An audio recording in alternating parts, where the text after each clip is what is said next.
with the Zoom and then submitting it so that the minutes can be taken. Okay. All right. So now that we do have a quorum, we'll do our Pledge of Allegiance. Sit. I'll take the lead. I pledge allegiance to the flag of the United States of America and to the republic. Which stands one nation, under God, indivisible, Indivisible, and justice for all. and justice for all. Well, thank you. And again, thanks to all of you who have taken the time out of your busy summer and contributed to the meeting. Dan Newton, I don't know if you heard what I was saying earlier, but we have a new member, George Romania. And George is coming to us with a lot of technical expertise, not necessarily energy, but I think he's got the ability to catch up pretty quickly. I was just going through some of our common vernacular. We talk about electricity a lot, natural gas to a lesser extent, but still a lot. Those are the two primary forms of energy that the town uses, both at the municipal level as well as commercial and industrial businesses that are in town, and then of course our residents. And each one of the current commissioners has developed a little expertise in one of those segments. And I think Dan Newton has spent a lot of time in the last 6 months or so on maybe the residential, mostly the residential sector. He's been talking a lot about community choice aggregation, which doesn't exist, but he'd like to see it come to be. Dave Gavin has been working a lot in the municipal sector on primarily on the updating of our what we call the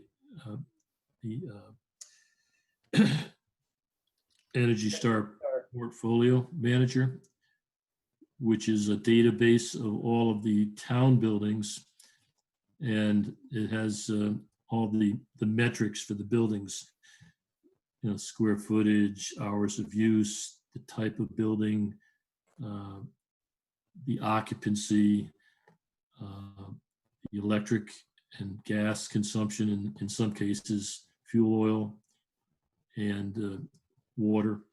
And it's a way of tracking. It's a benchmarking tool that's used all over the country. And once you've got the database built and kept up to date, it's a good way of comparing Cheshire's buildings to similar sized buildings in other parts of the country that have similar demographics. Obviously, you can't really compare Cheshire's Town Hall to Miami because the weather's a different animal, or say North Dakota or whatever, but they have ways of normalizing the energy, and it's usually expressed in BTUs per square foot, or Dave can comment more on what the metrics are. And we've had in the past, we've had lots of programs for the residential sector. Home Energy Solutions is one of the big ones. The Energy Commission funded a number of home energy solutions audits for Cheshire residents back a few years ago. And I wanted to add 2 items to the agenda, which I'll get into in a moment, but just wanted to review that. So we're a commission that is looking at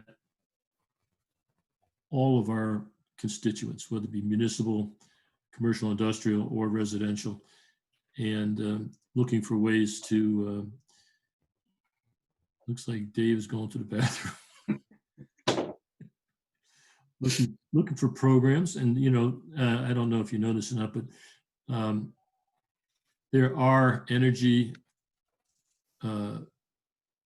programs. The main one here is the Energize Connecticut. Energize Connecticut is a website, and they talk about energy savings measures and programs that all the market segments can participate in and gives you ideas on how to save energy, and also what kinds of rebates and incentives are available from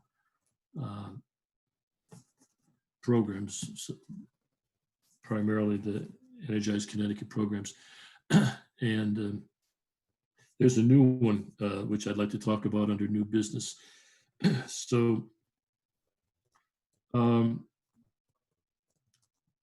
if we should wait for Dave to come back, but the agenda that, I think I sent a copy to you, right, George? You've got a copy Yes. of I the do. agenda. It's kind of got standing items on there. And during a meeting, I may jump around a little bit, so I won't put down the list exactly as it's shown there. But a lot of these items are standing items. So if you pulled up the agenda for last month's meeting, you might see something that looks very similar to what we have here. Some of the very first items there under old business, group A, energy efficiency projects, they have, there's a lot of items there that are really part of the, they're overseen by a guy who's not on the call tonight. His name is Richard Clavet, and he works for the school. He's the facilities manager for Cheshire High School and maybe other school buildings as well. And so he oversees projects, these first four projects actually, the bus depot, Dodd and Highland Schools, the athletic complex, the LED light, the potential LED lighting program at the football field. So since Richard's not here, we can't say a lot about it unless Dan has any input, Dan Bonbaro has any input on any of these items. But and Walt Gajewski, who also likes to chime in on some of these, isn't also on the call, so we can't really talk about them. But just to give you a little background on it, the bus depot refers to literally the Sandbank Road, the lot on Sand. Do you live in, obviously, where do you live in Cheshire, George? I live on off of Country Club, but I grew up on the Hamden side, so I'm pretty familiar. Sandbank Road, though, where is? Sandbank is off of Route 10, next to Paul's restaurant. Okay, yeah, it's by me. Okay. Yeah, Sandbank, if you go up Sandbank a short distance, if you're coming off of 10 or Highland Avenue, you go up a couple hundred yards, and on the left-hand side, there's a big old parking lot that all the school buses are stored at during the day.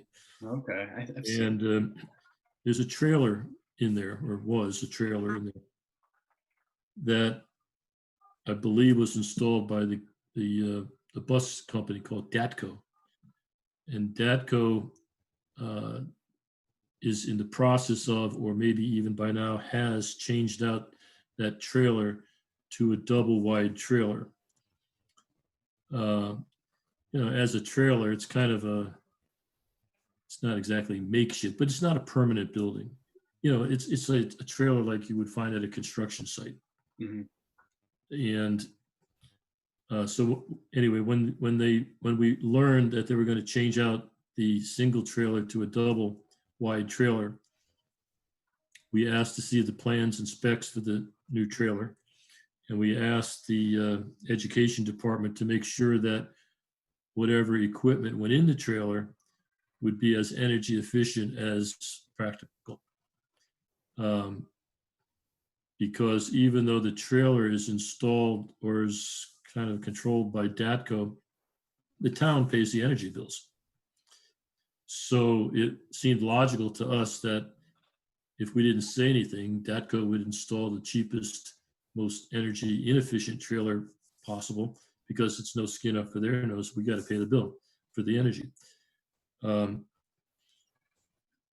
I think, and so Rich Clavet did get the prints and all, and he found also that the lighting was going to be standard lighting, fluorescent.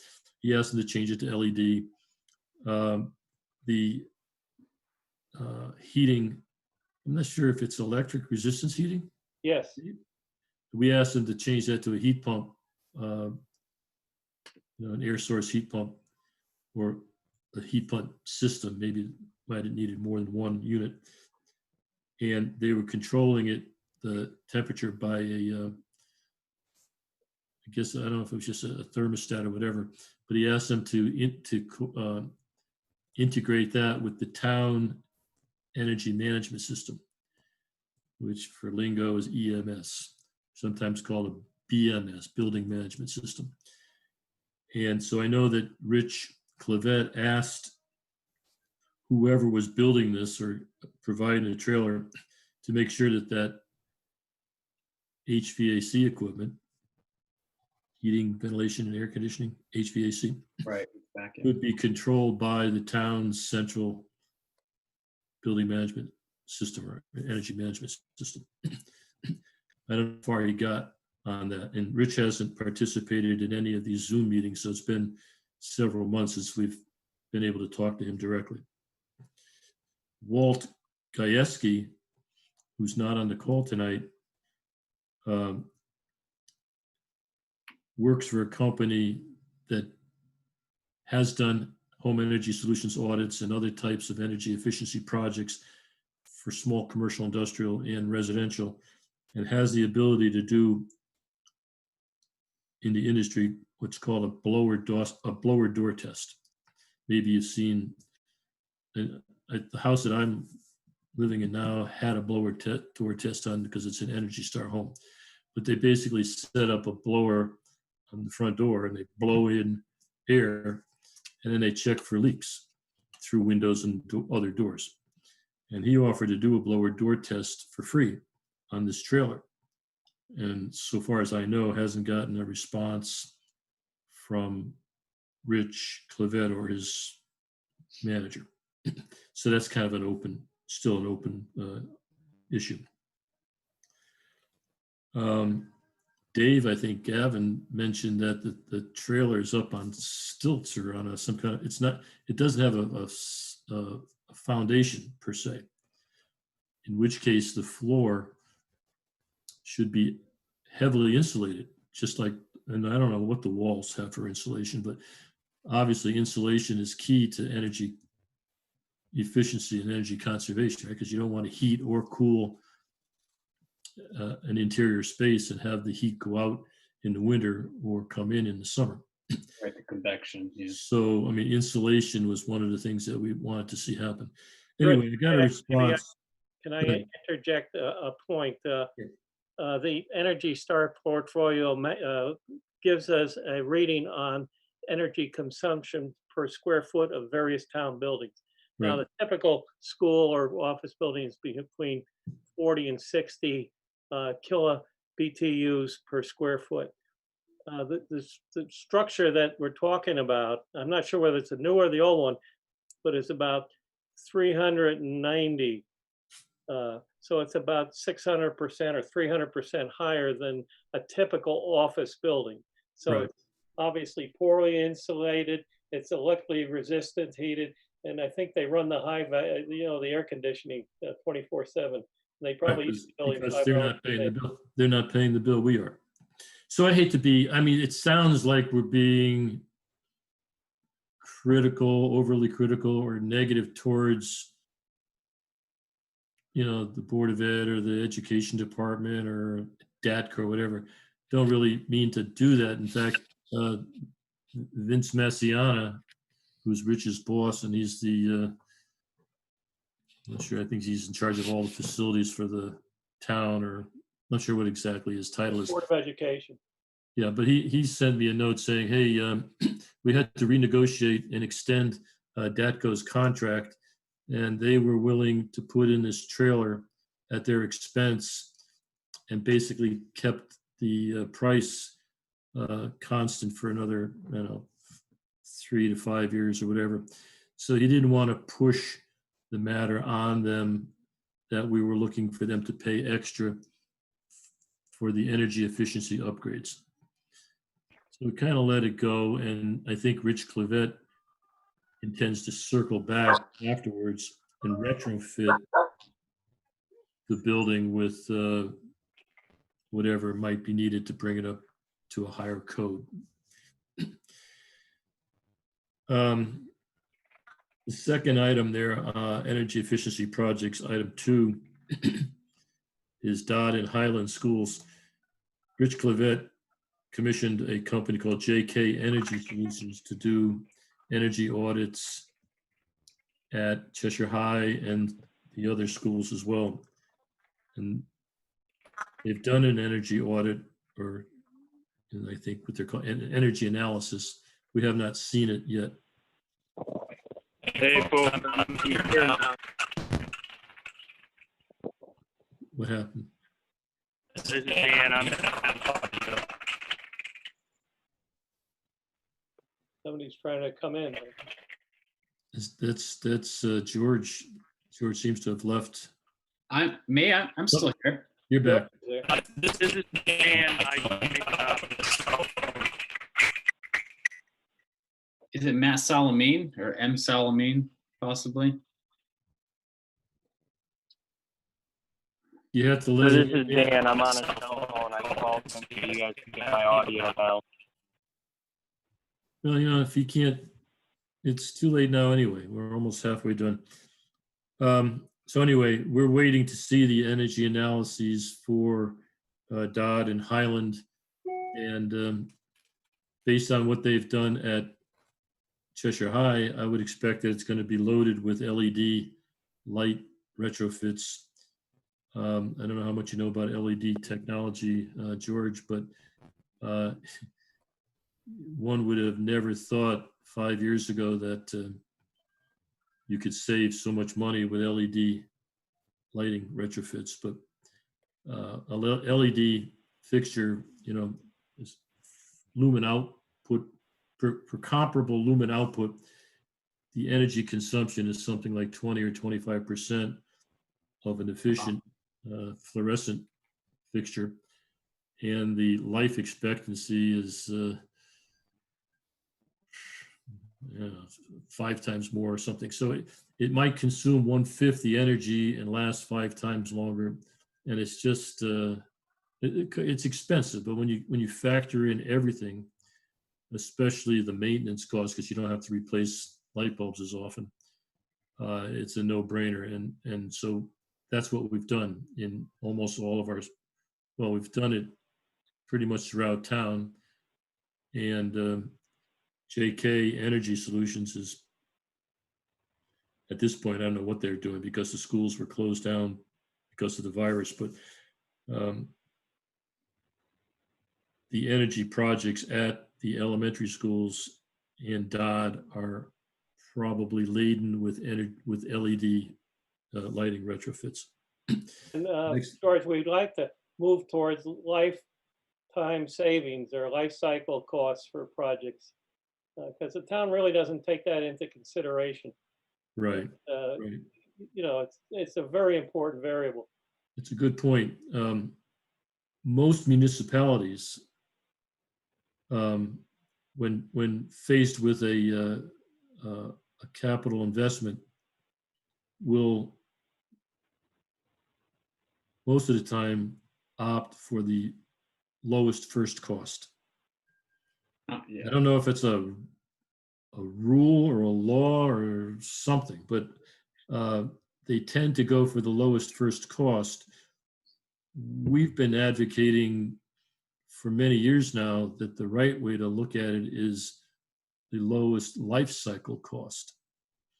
So whereas an LED light fixture might cost, I don't know the exact number, but let's say twice as much or 3 times as much as a non-LED option, you get that back in a matter of just a couple of years. And since it lasts so much longer than the alternative, the life cycle cost of an LED system is much better, much lower. It's hard to get people to grasp that concept when you're used to looking at lowest first cost. It's not that Cheshire does anything any differently than any other community, but you have some experience in engineering in an industrial setting. And I'm sure that, well, not sure, let me ask you, when you were looking at projects, capital projects, did your company look at lowest life cycle cost or lowest first cost? What makes more sense? I don't think I've ever looked at life cycle costs, to be honest. No. First cost. Because that's always what you had to get by that first cost phase. Otherwise, forget about it. So maybe municipalities aren't so. Knutson is back on? Well, whatever. I mean, Basically, they model themselves after the federal government, which is first cost always, low bidder, that type of stuff, you know? yeah. So it's a struggle. It's an uphill struggle, but we won't give up. I mean, the lowest life cycle cost really makes a lot of sense. George, one of our, I think, important achievements was about 5 years ago, we entered into a program for total upgrade of the buildings in the town. And that program has probably resulted in annual savings of about $600,000 to $700,000 a year in energy costs. Oh my gosh, that's great. And that type of thing is important. But I mean, Cheshire total energy bill may be 4 or 5%, but within the energy sector, if we can move to LED, if we can move to solar, if we can move to improvements, if we can switch to gas versus electricity, every case you're going to save big, because a lot of the savings, for instance, at the pool, our costs from 2008 to now are reduced by half for energy. A good portion of that is the newer building, which we put stuff in there like insulation, et cetera. But a good portion of it is favorable gas contracts. The cost of natural gas has dropped from about $5 a 100 cubic feet to 85 cents. Right. Very important. I mean, so those are the type of directions we want to move. Solar, move to gas, move to on-site production, improve all these existing build, with the Energy Star portfolio database where we get input from every building monthly, total upgrades, and you can analyze it 5 to 15 different ways. You can see who are the bad performers, who are the good performers, who have potential to be Energy Star type buildings. Right. And That's one of our goals. Speaking of solar as well, sorry, go ahead, Rich. I was going to say that the townwide program that Dave just referred to is known as an Energy Savings Performance Contract, or ESPC in the vernacular. And basically it's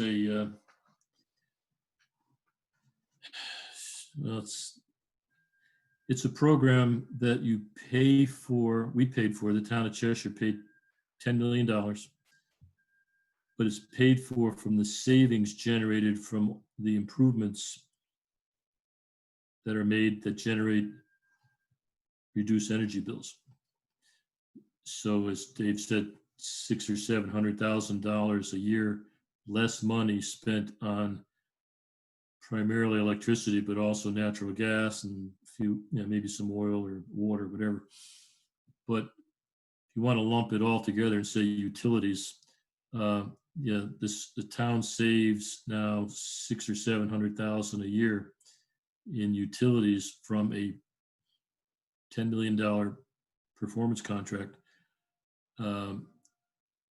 And it's guaranteed savings. So if the savings don't materialize, then the town is reimbursed a certain amount. So there's a certain amount of savings guarantee, but the guarantee is not in dollars, it's in units. So there's a certain amount of kilowatt hours or KW or CCF or whatever projected to be saved. And we are now in our, I think we're in our 5th year of what they call M&V period, which is measurement and verification. M&V, measurement and verification. And the contractor that did the project is Amoresco. And they're also doing the M&V. And they've just, oh, Dan, did you see the last report? Where did Dan go? I'm here on the line, Rich. I dialed in. My Good. computer is absolutely not working Okay. with me tonight. Have you seen the year 4 M&V report from Amoresco? I have not seen it yet. No. Okay, well, it's out. I mean, it's been out for a month, so maybe it went to it probably went to George. Went to Walter or George. Yeah. I'll circle back on that. Okay, and in order to produce this annual M&V report, engineers from Amoresco conduct, at this point, probably annual surveys of the buildings the improvements were made in, to make sure that they're still there, that they're still working correctly, that the building occupancy is essentially the same as it was when the project was conducted. And they measure the amount of savings that's actually generated. In most cases, it's actually more than they estimated. One reason, because they're being a little conservative. In some cases, it could be less. Could be less for any number of reasons. It could be, in the case of a heating measure, that it was a colder winter, or in the case of a cooling measure, it was a warmer summer.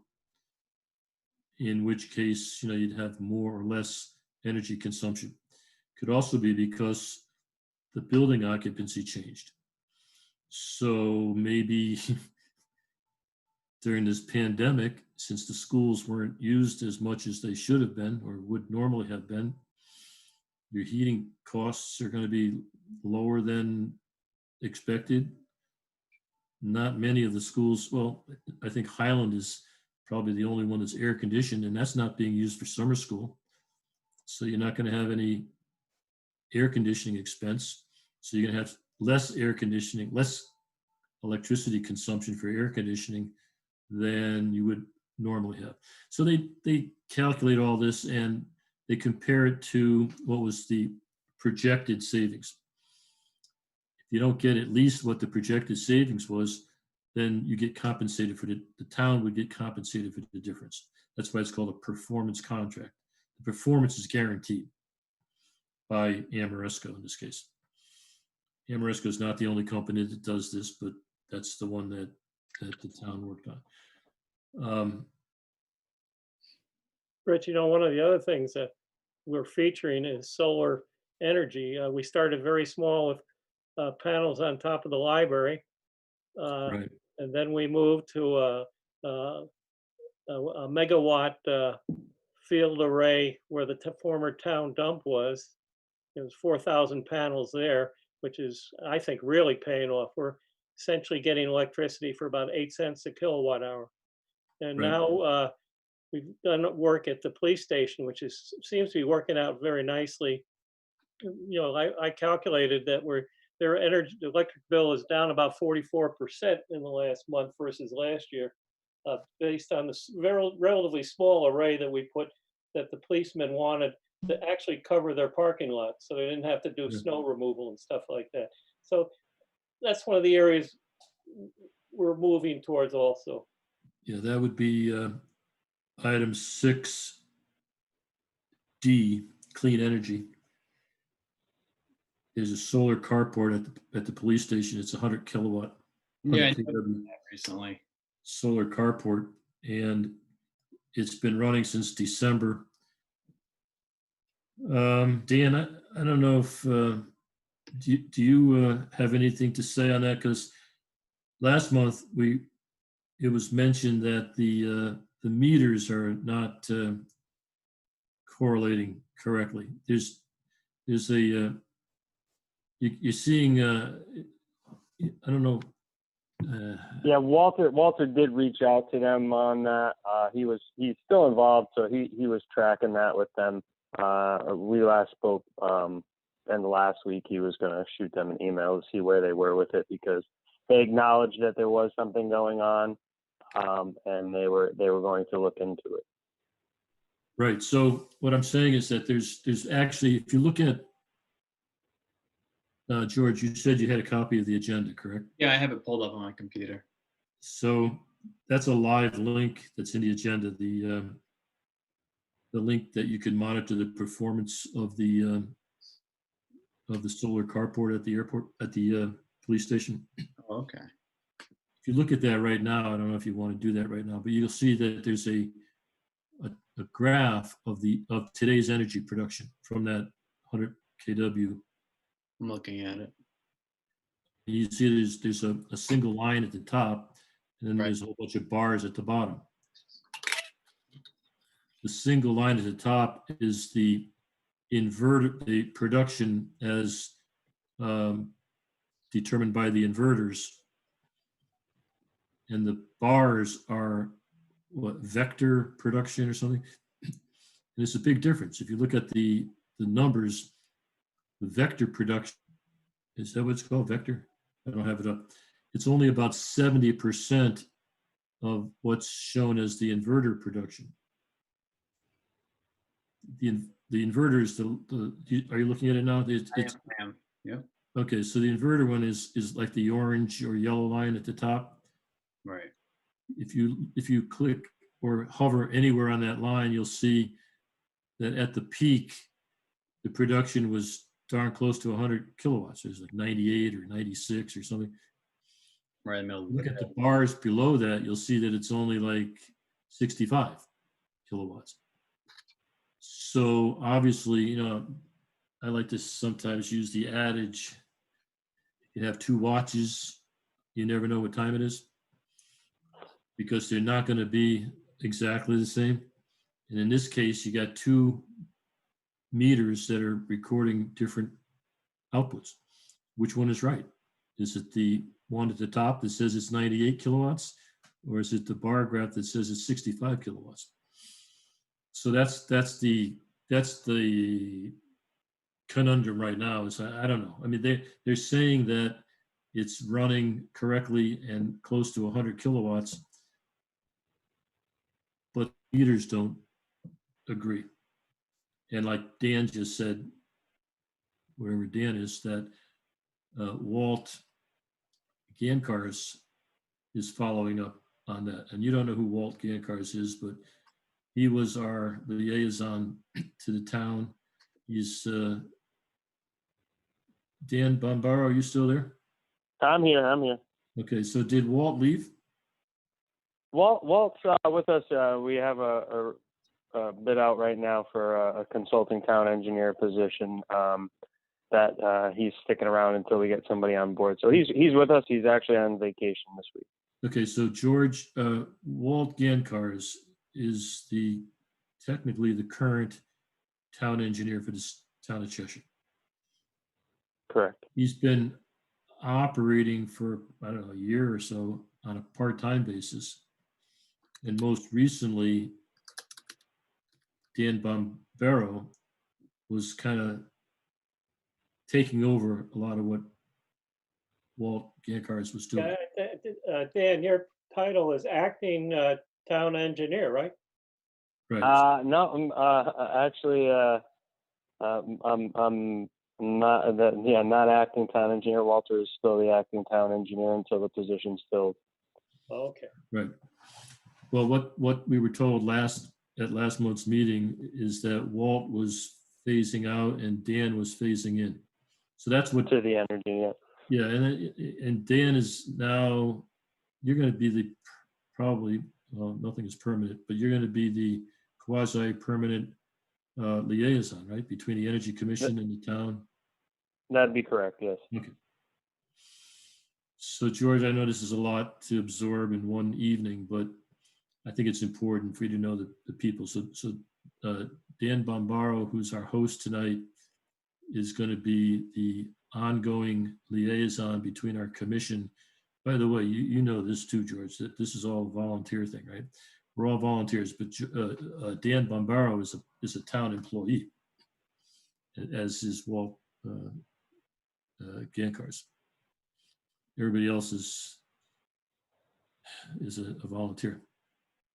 So I don't know how I got off on that. Oh, yeah, so so Dan Bombaro, I think what you need to take back from tonight's meeting is to follow up with Walt Gankars and, you know, which of those meters is the right meter? Is it the, Absolutely. Yeah.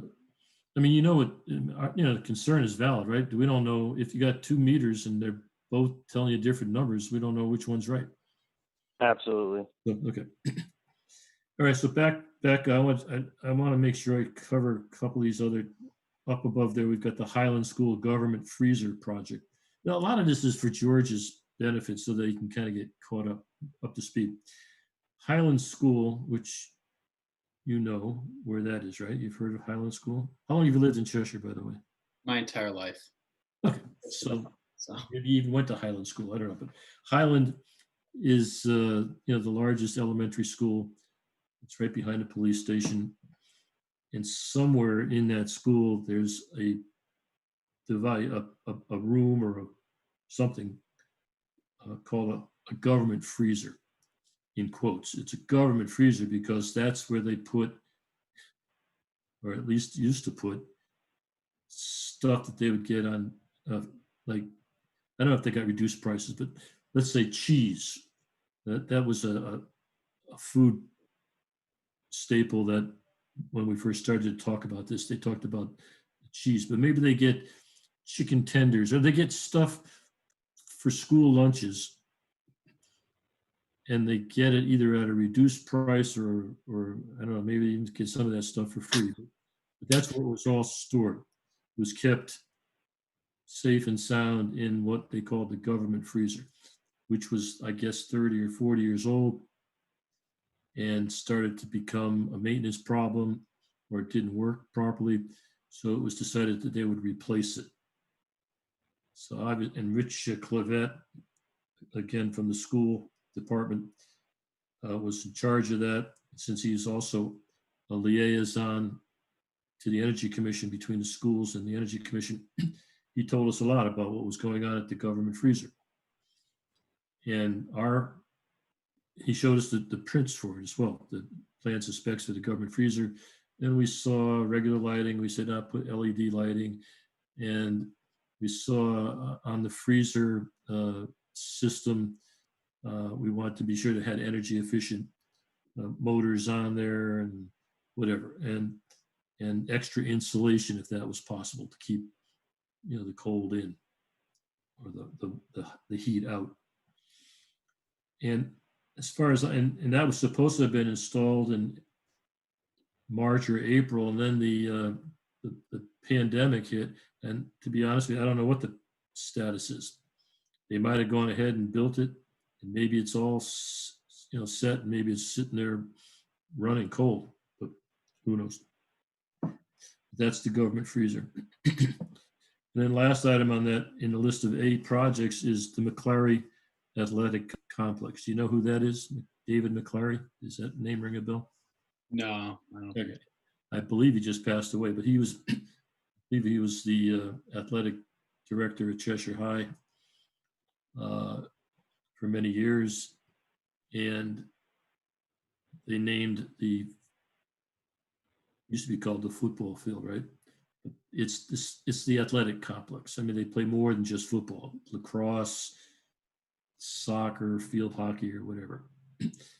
And that athletic complex has 4 very large light standards, one on like each corner of the field, and each one of them has, I think, 13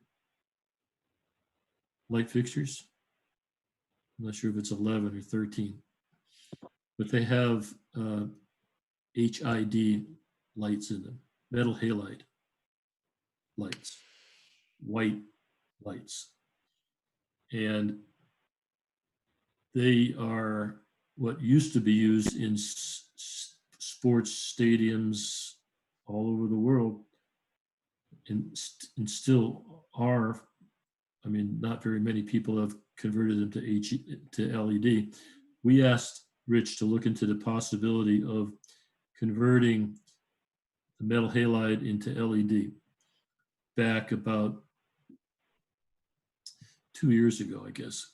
And I brought it up because I'm a football official, and I had a game there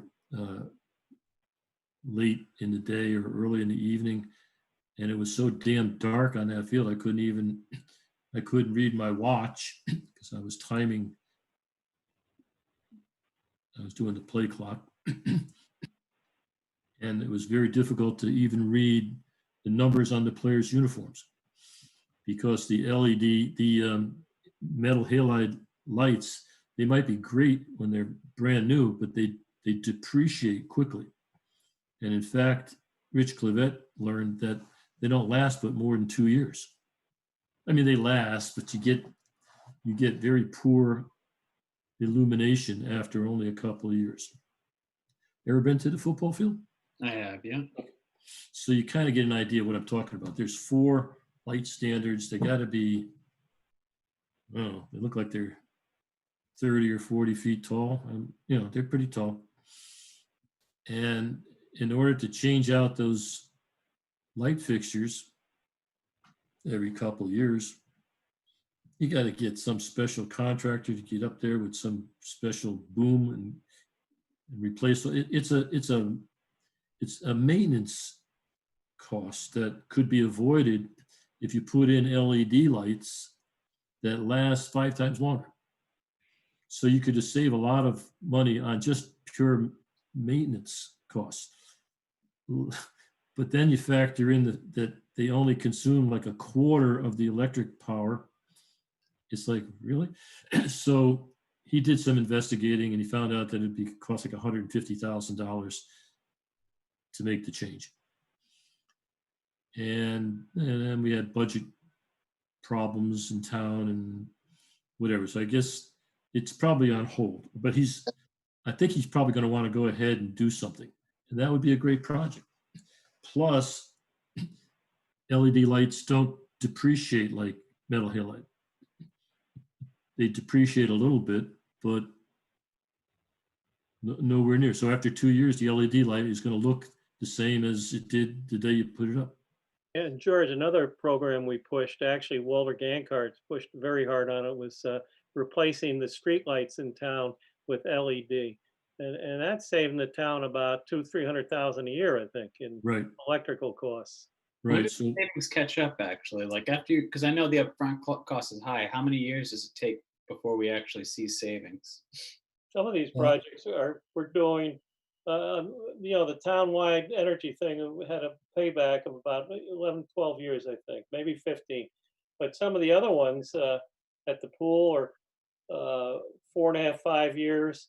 The one at the police station, I'm sure is going to be in that range also. So, I mean, we're looking at, for municipal projects, anywhere under 7-8 years is pretty darn good.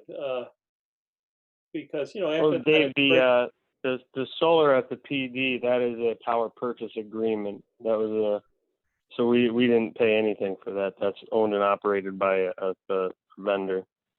right, the streetlight conversion. The streetlight conversion was something that we purchased. Right. and That took place in stages. The first step was to buy the streetlights from what was from called Eversource. Utilities at the time. Now it's Eversource, right? Yeah. So the town purchased the streetlights and then changed them from high pressure sodium, which is the yellowy orangey color that some of them were, and others were metal halide, the wider colors. Changed them out to LED. I believe 4,000 Kelvin. The concern when we first did that is that they'd be too bright or too blue. But evidently it works okay. I think 3,000 might be better. But anyway, we went 4,000. that's another term that you probably didn't appreciate was an energy term for us, but it's the color temperature of the LED lamp is expressed in Kelvin. Right. I've Look seen it up if you're an engineer, you know how to do that. You know, Dan mentioned the purchase power agreement with, actually with Solar City, and I think they go by the name of Tesla now. It's the same Tesla. That's at the well, Solar City did the So let's say the solar waste, farm at the at the old landfill. Now that actually was Solar City was bought out by Tesla, and then as soon as we actually went live with that, Tesla Solar City sold that off to another company, Next Era Energy, which is actually a large company. I Who's think owned the it since then. thing there is we got a 20-year guarantee of purchasing electricity at about 8 cents a kilowatt hour. Correct. And now about 17 cents to Eversource. So but that's another term that you'll hear us talk about as a PPA. It's a power purchase agreement, PPA. It's a contract that, in the case of the former landfill, dog park, and the police station, there were no out-of-pocket costs on the town's part. Start off with Green Skies and morphed into Tesla and now into this other NextAir. That company, let's call it one company, Green Skies, made the investment in the park, in the solar park. They put in a 1 megawatt, which is 1,000 kilowatts system. Dave said earlier it was 4,000 panels, about the size of a desk, roughly.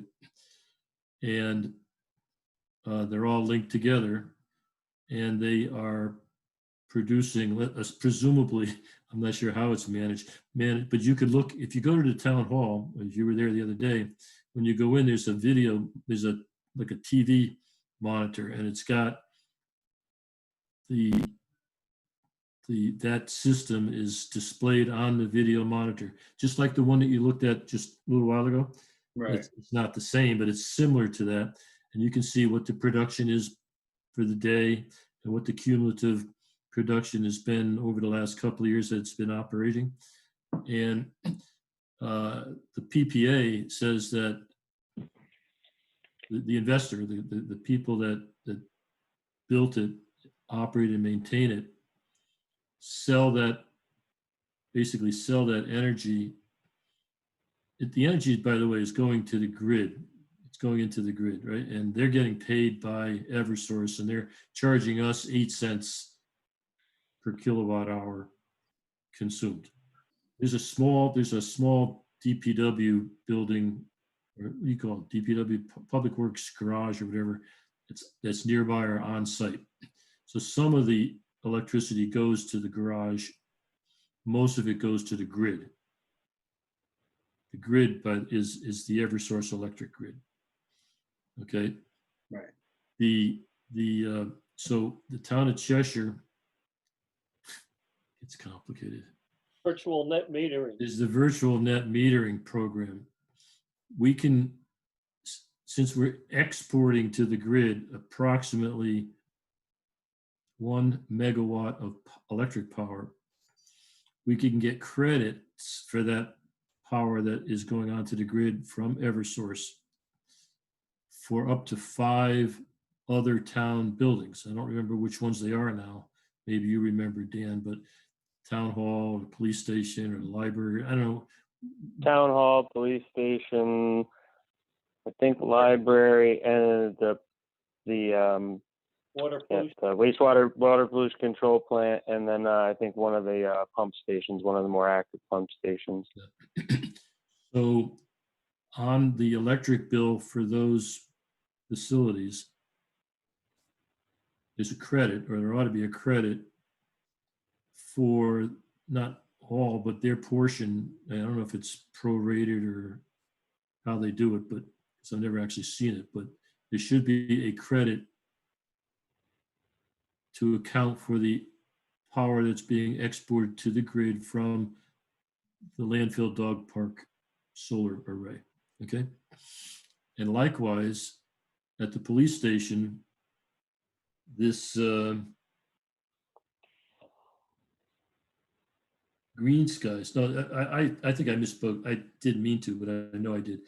I said Green Skies did the project, the land that was Solar City. Green Skies did project at the police station. And the same kind of arrangement where they made the investment and they agreed to sell us the electric power for 11 cents, I think, not 8. But, you know, it's all market driven. So when the dog park was coming online, it was 8 cents. When the police station came online, it was 11 cents. The thing is that it's 11 cents or 8 cents for 20 years. It's a long, For 20 years, yeah. yeah, it's fixed for 20 years. Now, I don't know where you were 20 years ago, but I think that the price of almost everything you can think of was a lot less than it is today. So that the assumption is that over the next 20 years, electric power is going to go up. It's going to continue to rise, just like everything else with inflation and changes in technologies and all. So, but not so at not so with these two projects. These two solar projects are capped at 8 cents for the landfill, 11 cents for the police station. I think 20 years from now, the power, the commercial price that Cheshire is paying for electric power right now is probably something in 15 and 20 cents now. 20 years from now, it could be $1. Who the hell knows? So that's how we justified those projects.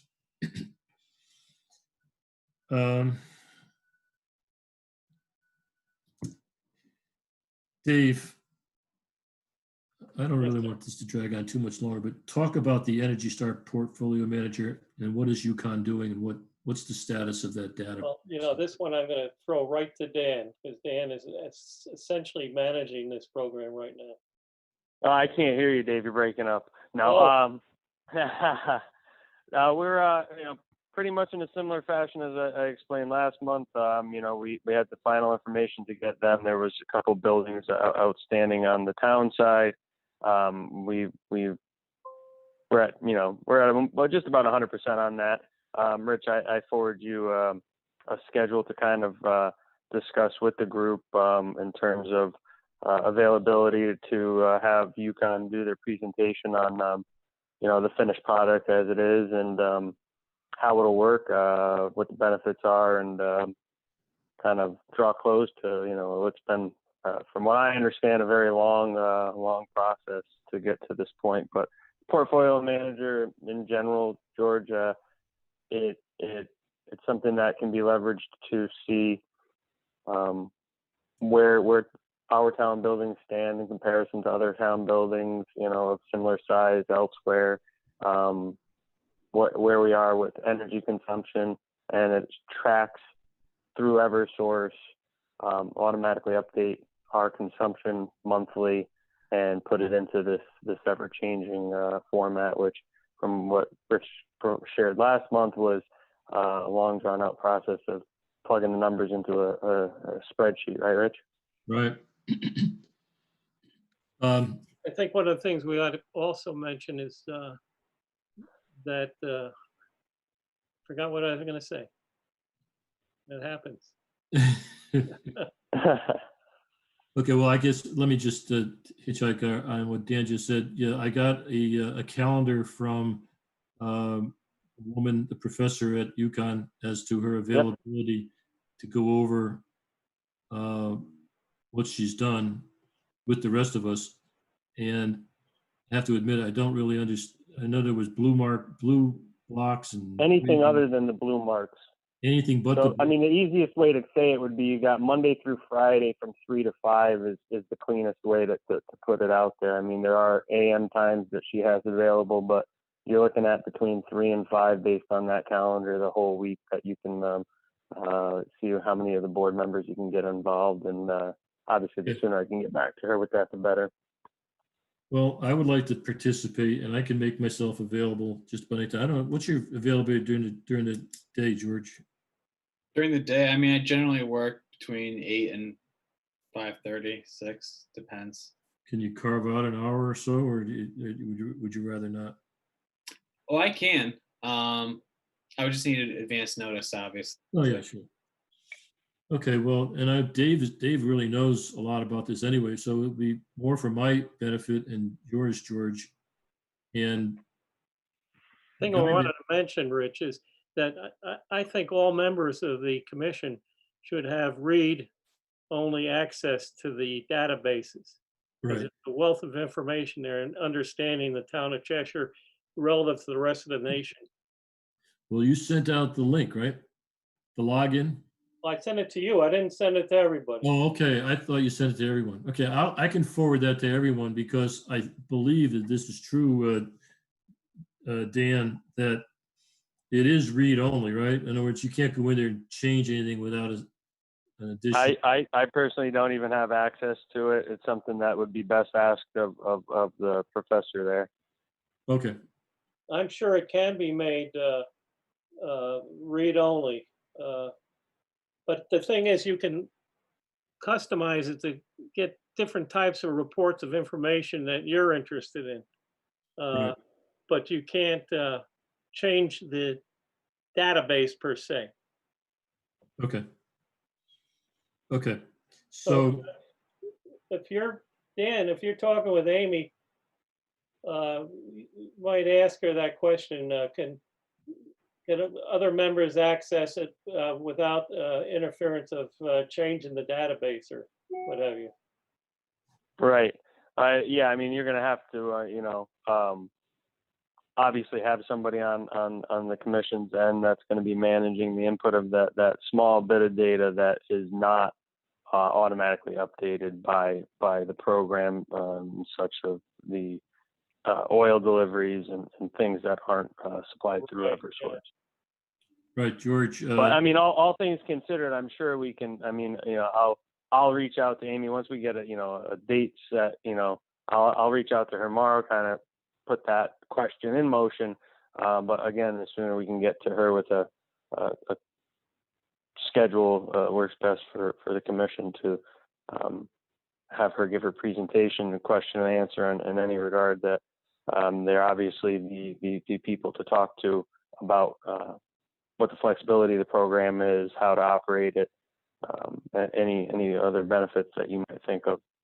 Yeah, and I'm not so much interested in changing the data per se. I wouldn't want to be able to change square footage of buildings and stuff like that. But I do like the feature that you can see relative to where you stand within the town and within the nation in Canada, and where you're not doing well, like at the police station, the energy per square foot is about 3 times the average of a other type of office. And of course, that's a 24/7 operation. But Right. I think that had to be the consideration there. yeah, Not only the hours of operation, but the equipment that's running there. I mean, you think about the computer systems. They have the state-run computer system there as well. I mean, there's a lot of moving parts to that the thing facility. to do is to compare it to other police stations. Right. that's what it's compared. Of similar size Yeah. communities. Yeah, so Dan, George, just to kind of bring you up to speed a little bit on this, the Energy Star portfolio manager I mentioned earlier is again, Energy Star product. It's meant to provide a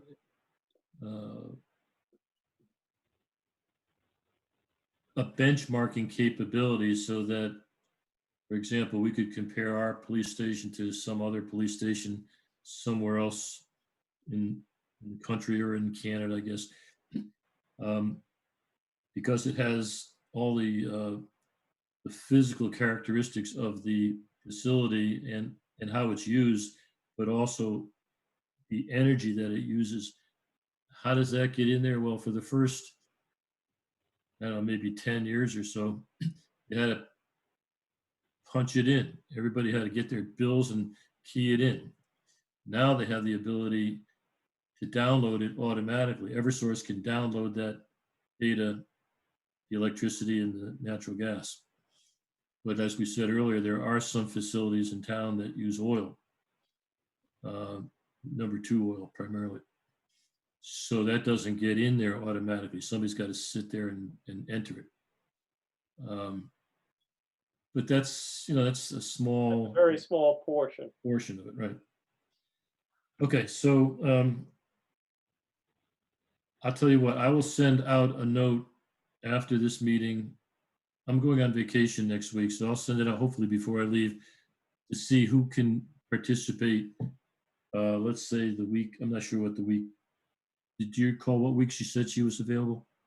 August, what's, I got it right here. Hold on. She's looking at not next week, but the night between the 9th and the 15th. You're looking at Monday through Friday, okay, anytime between 3 and 3 and 5. okay, That way you can give her an hour. okay. All right.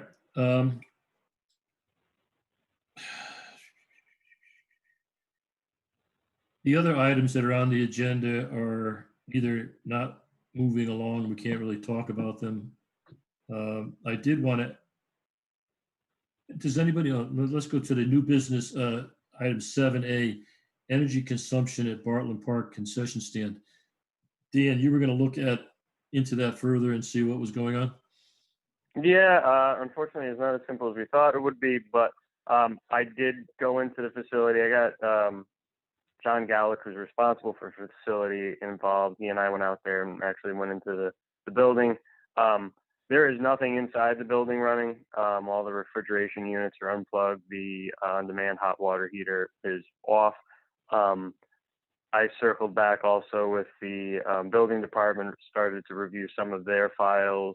What I'm coming up with, and I think it has a lot to do with, the way this came about. I think that was sponsored a lot by the Little League. There's not a whole lot that we have on file with it. Long and short, we're still working out where it's going. I spoke to Assistant Building Official Conrad Sear, and he mentioned that there is a large transformer there. His recollection, as best as it is it runs from that transformer directly to the building, and he believes that there's potential that it does supply some electricity for some outside lighting within the complex. To what extent that is, we're going to have to kind of dig into it a little further to get anything definitive. Okay, so George, here's the background there. There is a there's a concession stand. I don't know how small it is, but there's a concession stand at Bartlett Park across the street from the high school that appears to be consuming about $3,500. Is it a month or a year, Dave? Annually. $3,500 a year of electricity. And it appears also to not be used. So the question is, where is it getting used? And so that's the hunt to try to figure it out. Dave, I think, said last month that it hadn't been used since like 2014 or something. It's been about 5 years from what I got out of the Over a period of 5 department. years, that's a lot of money. So maybe there's a wire running from there to one of the houses down the street. It does have LED wall packs on it, and on the outside, I'd assume that those are still on a motion sensor or on a dusk till dawn, something of that nature, and you do get some energy consumption there. But again, are they using that for an electrical supply during the Fall Fest? Any number of things. I mean, we're gonna see the best we can do to figure out what's been going on there. It's obviously not something that's new, but something that's recently recognized. I mean, we don't want to freeze up any pipes or anything like that. What was that again? We don't want to freeze up any pipes or water pipes or anything like that, but it does. Yeah, consume more in the absolutely, winter than the summer. Yeah. Didn't you say there was another building that you thought might be using some of the? We thought and again, there's not really good building files in any direction there. There is potential that it might piggyback over to one of the other exterior buildings there, but based on looking at the electrical panel, it doesn't look like you have any large breakers that are in place that would lead you to believe that it's going to feed off to another location. Okay. All right, so I have two items that I need to add. I just want to quickly put under new business, and I need a motion to do so, but I'll tell you what they are. One is coming from Dan Knutson. It's called I Heart My Home. It's really I love my home. I don't, is Dan Knutson still on? believe so. Doesn't sound like. And the other is insulation rebates that doubled in connection with the home energy solutions audits and all that. So can somebody make a motion to add the two items to the agenda, please? Not me. Dave, you make the motion. I make a motion to add those two items. George, your first official, you second the motion, right, George? I second the motion, yes. Okay, now I don't know how official that is that we just did that, but I'll talk a little bit about it. Dan Knutson asked me to put it on the agenda, but only after I had already issued the agenda. But it's a program that the city of New Haven it's under development by the city of New Haven. And it has to do with providing one-on-one coaching at no cost for people seeking to make energy upgrades to their homes. So I just want to put that out there, and we'll talk about that more next month when Dan is back on the call. And I don't know if there's any way to kind of tap into that for Cheshire's residents, but certainly one-on-one coaching at no cost might be interesting to to some people who live in town. The second item was Energize Connecticut. If you go to their website, you can get, like I said earlier, a lot of information about energy programs. One of which, and probably the most widely used, was the Home Energy Solutions Audit. And I said earlier that when it first came out, the Energy Commission used some of its stimulus money from, I don't remember the program now, but it was an Obama program. I can't remember the name of it, but anyway, we had a certain amount of money allocated. It was a lot of money, like 100,000 or 200,000. And we took some of that money and we did projects, one of which was to subsidize the cost of home energy solutions audits for a number of residents in town. So they were done at no cost to those people. And then as time went on, the cost of the audit went to $25 and then to $50 and then to $75.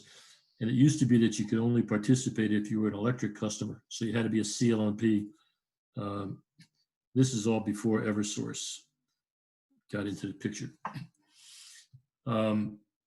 Now it's fuel blind. So it doesn't make any difference whether you use gas, electric, oil, whatever, you can still participate in home energy solutions.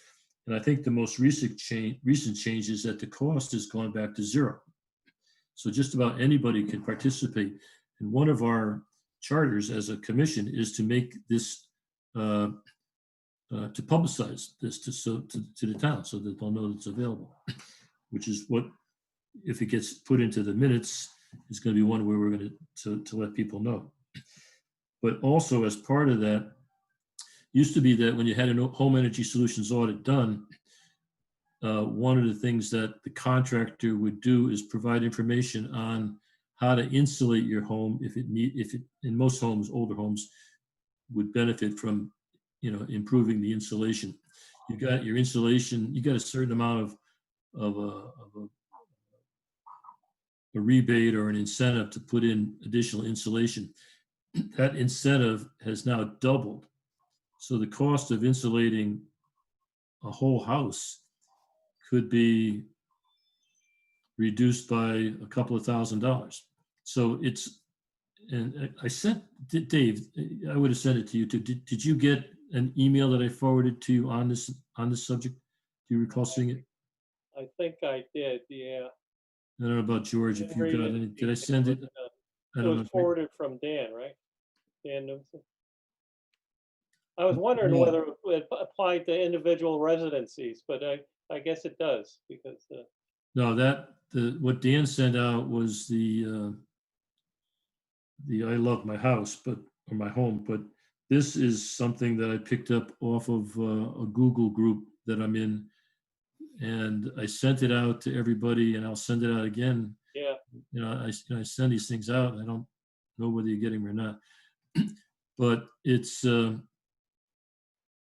promise that I won't send you anything that I don't think is important. So you'll see some emails that come from me, say, screw it, I'm not going to read that because it's just Rich blabbering again. But usually when I send something out like that, I think it's worthwhile for all of the commissioners to know about it, because that's one of the things we do. We learn about programs and technologies and ways to save energy and help residents. You got to keep informed. Having said all that, I think it's time for a close. So does anybody have anything they want to add? Or George, you want to hang in there with us? It's No, I know you gave me an onslaught of information. There's going to be a lot I'm going to need to pick up on. But I didn't get much of a chance to speak, but I'm definitely familiar with a lot of those terms, especially from engineering school. When you talk about BTUs and kilowatts and convection and all that sort of stuff, I'm definitely familiar with it. And I'm definitely interested in saving a lot of money because, I'm paying taxes as well. So obviously I feel it. So when you said you thought you were being a little bit harsh before, I didn't think so at all, because at the end of the day, my taxes are going to Cheshire. So, yeah. One thing I wanted to mention too, and I don't know if you all are on the Cheshire Forum. Do you ever get it? You should probably sign up. It's a little bit comical, some of the stuff that's on there. My fiance is on it. She tells me about it all the time. Yeah. So anyway, there's something on the forum yesterday or the day before about. Actually, it was channel the NBC anchor. I guess she's doing a piece on residential electric costs in the month of June. When I got my bill, my last electric bill from Eversource, my bill last month was $400. Now I used more energy. In fact, I used about 25% more energy than I did a year earlier. But that doesn't account for the $150 increase. And all the people that I read that were bitching about this on the forum were saying the same thing, that, my energy bill is usually 100, now it's 300. So I looked at it, I said, Heidi Voigt is her name. She's one of the anchors on NBC News in the morning. She's doing a story on this. I don't know if she did it already because I didn't look at her today. But Liz Linehan responded. You know who she is? She's a representative. She's in the Connecticut legislature. She represents Connecticut. She represents Cheshire and Southington and a couple other towns. I know the name. Yeah, Liz Linehan. She used to be on the Cheshire Town Council, and now she's moved up to the state level. So she's saying that a lot of that's due to rate cases that were approved in 2018 and they're just hitting now, and FERC, Federal Energy Regulatory Commission, has approved certain changes in transmission rates and blah blah blah. So everything is like the perfect storm. Everything came together and it hits you like on the back of the head when you're least expecting it. Now you're looking. I don't know what your normal summer electricity bill is, but if you have a big house, it's more than somebody with a small house. Or if you have central air, it's more than somebody without air or with window units. But whatever it is, it was a big jump last month. And the governor today said some of that's due to a good portion is the fact that he kept Millstone operative rather than allowing it to close down. So right. Now we're paying for that. Yeah, so there's like maybe, I don't know, half a dozen reasons, but it's a shocker. And that's one of the things that I think we could kind of I would probably have put it on my agenda just to talk about it so that we're aware of it, because it's going to impact not just residential people, it's going to impact the town of Cheshire. Well, I'll tell you one thing, if it's convert to on-site generation, either gas, cogeneration, or wind or solar, you're gonna There you go. save, because 65% of your bill is now a distribution cost. Right, right. And that was one of the beefs that people were complaining about and Dan, you noticed that Cheshire purchases electricity and natural gas from third-party suppliers, right? So for the most part. So you Right. can't say that you're insulated from it because, you're buying a supply and you got a contract or a PPA or whatever. The the increases were largely due to transmission and distribution costs, which is Right. So you're not insulated by that. right. And George, I don't know how well you're versed in electric rates and gas rates and all of that, but to make it as simple as I can, the electricity bill has got supply and delivery. The supply could be from Eversource if you haven't chosen a third party, or you can buy it from XYZ company. And that's the supply part. The delivery part is all the other stuff that's on your bill. There's got to be 15 different lines on there. There's transmission and distribution and CTA and look at your bill. Look at your bills sometime when you got nothing better to do. You'll see that there's all these charges that are all related to the delivery of the electricity and natural gas. The natural gas bill can be parallel in a lot of ways to your electric bill. If you're a large customer, like a large business, you're going to see demand charges as well as energy charges. And some of our buildings in Cheshire have demand charges. Probably the high school might have a demand charge. Demand charge is usually a ratchet. So whatever your highest consumption is in the current month or the previous 11 months, that's what you're going to pay for a demand charge. So these are the kinds of things that most people have no idea what they mean, but it would be kind of good if you could bone up on it and see what it's all about. Because it's some of the things that we deal with is, and Dave made a perfect and poignant comment earlier, as these things continue to evolve and get out of control, seemingly, it gives you more and more of an incentive to put in cogeneration, whether that be a cogen engine like we have at the community pool, or solar projects like we have at the town landfill and police station and the library, or future projects where you self-generate and you kind of insulate yourself from those types of charges. Anyway, I need a motion to adjourn. I make a motion to adjourn. George, you're going to accept it? That motion. Second. Thanks a lot. I really appreciate you guys being on. Dan, thank you. You got it. I don't know who's going to do these minutes. They're going to be all over the place, but Well, I think Mr.